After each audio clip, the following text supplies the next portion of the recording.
To be or not to be, that is the question. Whether 'tis nobler in the mind to suffer the slings and arrows of outrageous fortune, or to take arms against a sea of troubles and by opposing end them, to die, to sleep no more, and by a sleep to say we end the heartache and the thousand natural shocks that flesh is heir to. 'Tis a consummation devoutly to be wished. To die, to sleep, perchance to dream. Aye, there's the rub. For in that sleep of death, what dreams may come, when we have shuffled off this mortal coil, must give us pause. There's the respect that makes calamity of so long life. For who would bear the whips and scorns of time, the oppressor's wrong, the proud man's contumely, the pangs of despised love, the law's delay, the insolence of office, and the spurns that patient merit of the unworthy takes, when he himself might his quietus make with a bare bodkin? Who would fardels bear to grunt and sweat under a weary life, but that the dread of something after death, the undiscovered country, from whose bourne no traveller returns, puzzles the will, and makes us rather bear the ills we have, than to fly to others that we know not of? Thus, conscience does make cowards of us all, and thus the native hue of resolution is sicklied o'er with the pale cast of thought, and enterprises of great pith and moment with this regard their currents turn awry, and lose the name of action. To be or not to be, a speech taken from Shakespeare's play Hamlet.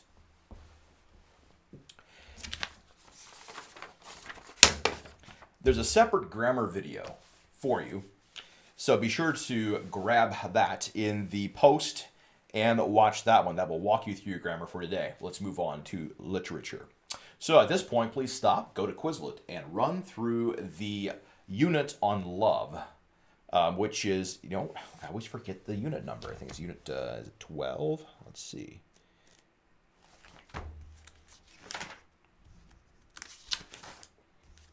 Unit 10. Be sure to run through the Unit 10 terms and then come back here. Okay, welcome back. So our new content for today is going to concern Romeo and Juliet. So first off, who's the author? The author is William Shakespeare, born in 1564, died in 1616. Possibly the English language's most famous or preeminent poet, dramatist, and writer. Wrote 39 plays, 154 sonnets, and several other works as well. He wrote about the same time as the King James Version was written, so the language feels similar. And if you or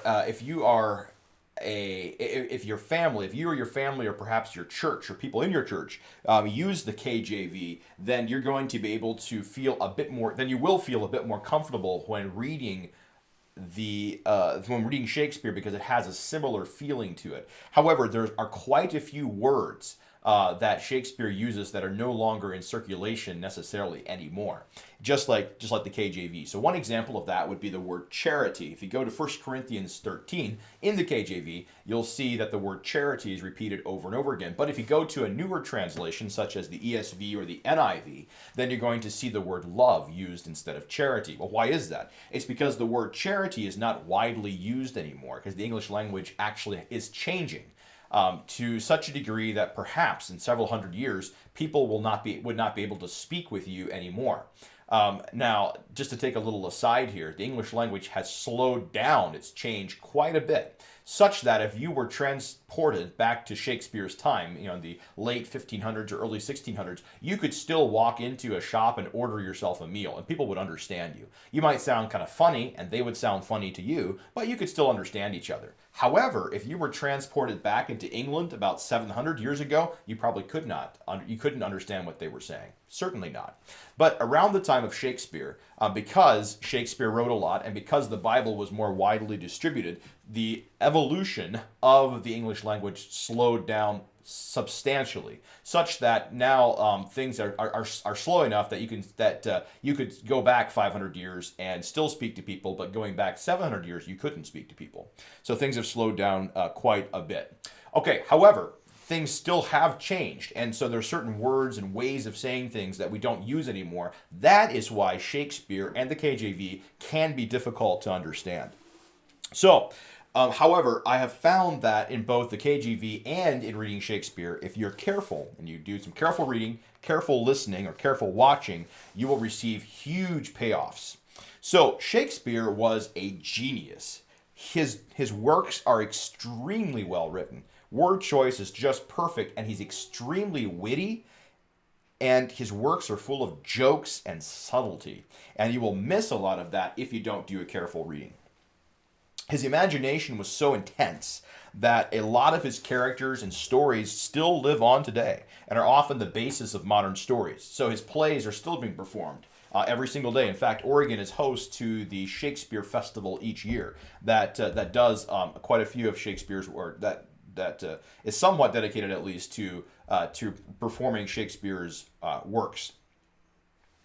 In addition to that, many modern stories, or more modern stories, are actually based off of Shakespeare's characters and plot lines. So, for example, I read to you an excerpt from the Shakespearean play called Hamlet. And there's a really famous, much-loved Disney animated film that is based off of Hamlet's plotline, and that would be The Lion King. So in both of those stories, there is a greedy uncle that murders his brother to seize the throne. And then there's a lowly nephew who has to fight back against his greedy uncle to reclaim his father's throne. Happens both in Hamlet and also in The Lion King.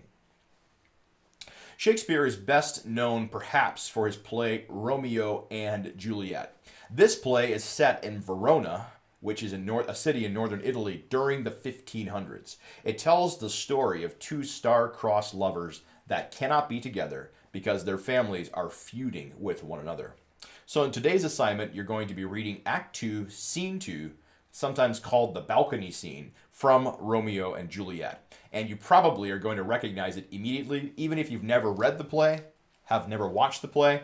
It is so famous, it has actually entered kind of into the vocabulary of mainstream English speakers. And so when you hear, but light, what soft, but soft, what light through yonder window breaks, you probably are going to recognize that as, hey, I think I may have heard that already before. And as you are watching this or reading this, you're probably going to think, I'm pretty sure I actually have come across these ideas before. And that's because Romeo and Juliet is so famous that a lot of it is kind of entered into mainstream thought, kind of in the form of maybe even memes, or in this case, I don't necessarily just mean memes as in the things you pass around on the internet, but more like these ideas that help us to understand life, such as love is often understood as Romeo and Juliet falling in love with each other. So, Romeo and Juliet, very famous. This is perhaps one of the most famous scenes from a very famous poem or play, and you're going to be watching it or reading it today. Now, you're going to find a link in the post that will allow you to watch all of Romeo and Juliet. Now, I also have timestamps, and so Act 2, Scene 2 is within those timestamps that I have there. If you want to watch the rest of it, I mean, feel free. Maybe you should ask your parents. I don't know. Some of the play, since it is a love story, it may deal with more I don't know, with more adult themes or whatever. But so if you might want to check with your parents before you just watch it. But the balcony scene is within the timestamps that I gave to you there. All right. Let's move on yet to your VSP. Actually, let's not. I'm going to give you your assignments today for today. Okay, so let's go to what is due today, Wednesday, April 15, at 8:30 a.m. What is due today is the following. You should have read Evangeline pages 348 to 353, which is part the second, parts 4 and 5, the rest of it. You should have answered question 1, question 9, and question 10. In your VSP, you should have written list 25 spelling words 5 times. And then also there were a couple of quizzes to take, 2 quizzes and a test. Test 6 in grammar was due on Tuesday, April the 14th at 3 o'clock p.m. I gave you an extra day there so I could try to get the grading done. Evangeline quiz 3 was due on Monday at 3 o'clock p.m. And VSP quiz 24 was due on Monday at 3 p.m. What is being assigned today? The things assigned today, and these things will then be due on Friday, April the 17th, are the following.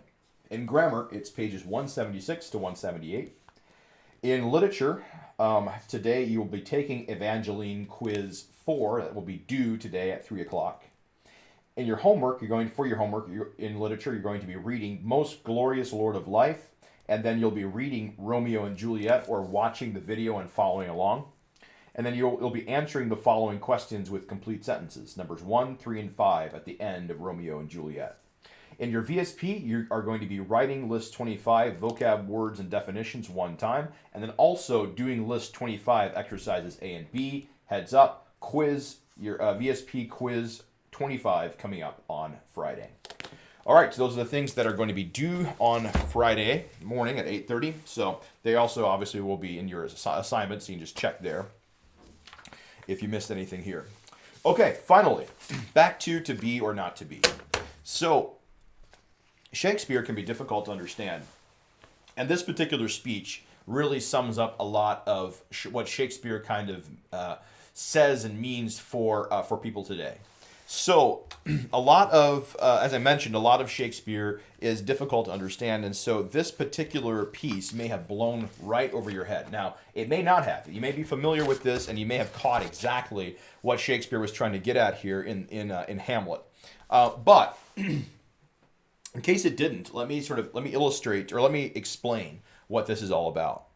So, in this particular speech, this is a speech made by Hamlet, who is the main character of the play Hamlet, and Hamlet is the nephew who was dispossessed of the throne that he should have gotten from his father, but his father was killed by his wicked uncle. So Hamlet, at one point in the play, steps aside or does an aside, and he makes this speech, gives this soliloquy. So when Hamlet says to be or not to be, that is the question. What he actually is asking is to kill myself or to not to kill myself. That is the question. Then he moves on to think through why he would not kill himself. And what he essentially says is that he possibly would kill himself, except that he's afraid of dying. And he's afraid that even though he's in trouble in this life, he has some really tough circumstances in this life, he's afraid that if he would kill himself, he might actually find even worse circumstances on the other side once he's dead. And so he essentially talks himself out of killing himself. So if you want to go back and listen to me at the beginning of this video and listen to this thing again, once you know that this is actually what he's talking about, this whole speech becomes far more powerful. That's what a lot of Shakespeare is like. If you don't understand what he's saying, it can mean nothing to you. But once you actually stop and sort of pause and try to understand what he's saying, you'll find that a lot of the themes that Shakespeare deals with are extremely powerful, and that they actually speak to your experiences. And Shakespeare wrote a wide variety of plays with a wide variety of characters, and you often can find characters that identify with what you're going through right now. So hopefully, and probably, none of you are thinking, should I kill myself or not? Should I not kill myself? So I'm not saying you can identify with Hamlet in this particular case, but often, I mean, there's been hundreds or thousands or maybe millions of people who have come to this point where they thought, oh, I just don't want to go on anymore. I cannot go on. Why don't I just kill myself? And then they probably have thought through this, like, no, I can't, I don't want to do that because who knows what I'm going to find on the other side. And so in this way, in this very famous speech from Hamlet, Shakespeare has really captured this struggle that a lot of people go through. And in the same way, Shakespeare captures a lot of the struggles of a lot of characters that almost everyone can identify with and still do identify with today. All right, thank you so much. Stay safe, stay sane, stay inside. Mr. Chris out.